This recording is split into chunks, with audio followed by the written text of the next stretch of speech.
Hello, I wanted to follow up on the comment that I made in the instructions about the limitations or the constraints of the hard thresholds, the 70% exactly, and the 100 meters and 400 meter distances. Those are derived from known nesting locations, but they're also very binary. They're sort of true false. You're within this area or without.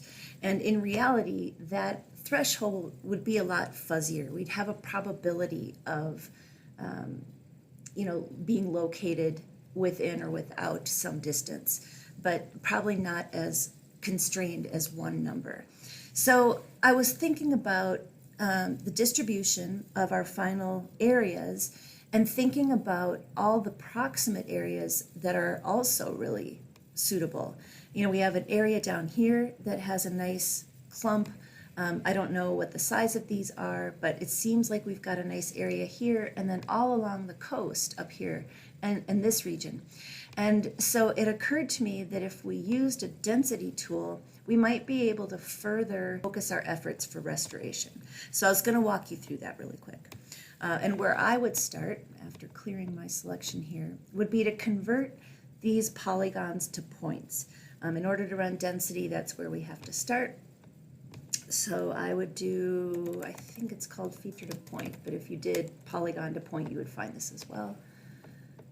So we're going to input those buffered final locations, and then I'm going to call this something a little bit better than that and put it someplace meaningful. It should run pretty quickly. And there they are. So I want to go in here. This is odd. I haven't quite figured out why it's symbolizing like it's a polygon, but it's done that before. All right, so I'm going to go in the attribute table and just ensure that these have carried forward the area of the polygons that each one of them represents. We can zoom in and just make sure that that worked correctly. And you can see that this whole area is viable, but by themselves, none of these are going to qualify for being big enough. But that's the question, I think, is should these be treated as one generic area? So each one of these will now have an area associated with it. And here's our new point with a small hectare measurement. Okay, so that's the first step. Clear that out. And then we can run the density tool. And I like to work with a tool called Kernel density because it does a good job of dealing with the fuzzy memberships at locations, probabilities. Instead of just dealing with a location, it builds a probability curve, like a pile of sand over each point's location, so that you get a probability surface that's a little bit more realistic. And we can weight this with the sizes of the original polygons that each point represents. So bigger polygons will have a higher weight in our density surface. Okay, so we're going to put in those points. We're going to populate, this is the weight field, we're going to populate that with the areas so that bigger polygons are stronger in our density. Call this something like kernel density with our areas as. Okay, now notice the output cell size is being determined for us, but it's a really small number. This is because it's measuring the output cell size in degrees, and we don't want that because it's funky. So we're going to go over and just make sure that our map is displaying in a projected coordinate system. And then we're going to go over here, and in our tool, we're going to go over to the environments, and we're going to force our output coordinate system to be the same as the map so that we're using a projection. So our output raster is done. Our output cell size, 427 meters for a raster is really big, and I just think it'll look a little bit cleaner if we reduce that. Our processing speed is still going to be very fast at 30 meters, but it's at least a nice round number for us. Square kilometers will be our density unit of measure. So it'll be instances per square kilometer for each cell. Densities and planar, and then we'll run it again.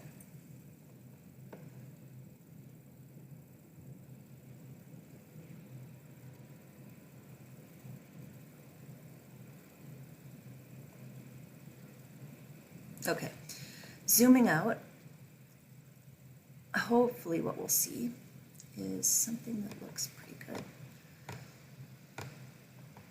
All right, so it's already telling us something that we couldn't really see from the original distribution of the polygons. We can see that this cluster down here really isn't as meaningful, or maybe the polygons aren't as large as they are up in these two areas. So we can use this as an eyeball. This is the standard symbology when we run the kernel density tool. You get all these classes. We can make this a little bit more quantitative by calculating the 90th percentile and the 50th percentile, for example, for the density surface. So I'm going to walk through that hopefully quite briefly. The first thing that we need to do, here are our densities. So this is the number of instances per square kilometer for each cell. So our highest is 0.09 and the lowest is almost 0. We're gonna attach these values to each point. We've got the points that have the areas associated with them, but we want to associate this density value to each point. So at each point's location, what is the density value? So we do that using a tool called extract values to points. It's a pretty good name for a tool. Okay, here we go. And our input point features should be obvious. The input raster is going to be our kernel density. And then, again, try and name it. This is going to be the 3 criteria points with the kernel density. Okay, and then we'll run that. And all you're going to get is a new set of points, which you can kind of see overlaid there. But the most important change will be to the attribute table. What we want to see in here is this value field that's been added. Okay, so here's the old area, but this raster value, these are the density values at each point's location. This is what we're going to use to calculate the 90th and 50th percentile. Okay, so the way we do that is sort it. I like to do descending because I like to see my biggest ones at the top. And then we need to figure out how many points there are altogether. If we scroll down to the bottom, we can see there's 518 points. So I'm going to write that down because I have a terrible memory. And then we're going to use a calculator. And then we're going to multiply 518 by 0.5.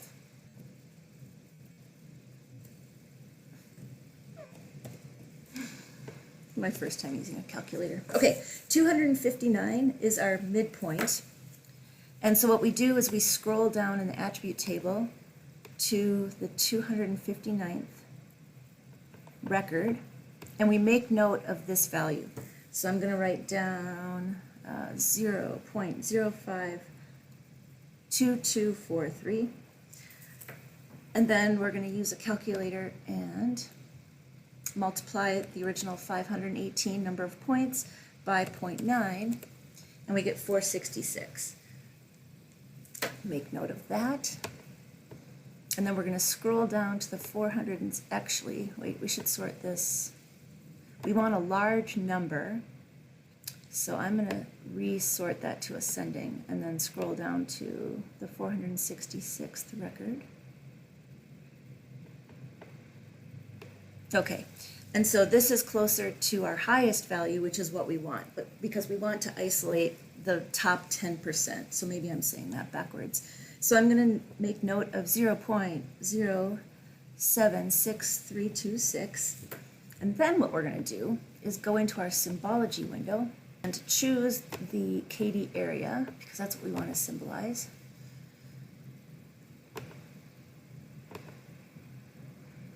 And we're going to classify it into 3 classes. And then change these upper values to represent the 50% and the top 10%.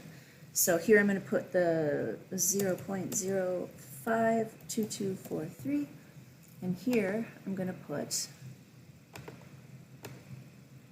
the 0.076326. And because it's the upper value, you're going to leave your highest value here. Okay, so then we'll zoom out and take a look at our results, and it's pretty interesting, I think. So this is the upper 10% of, let me clear that out.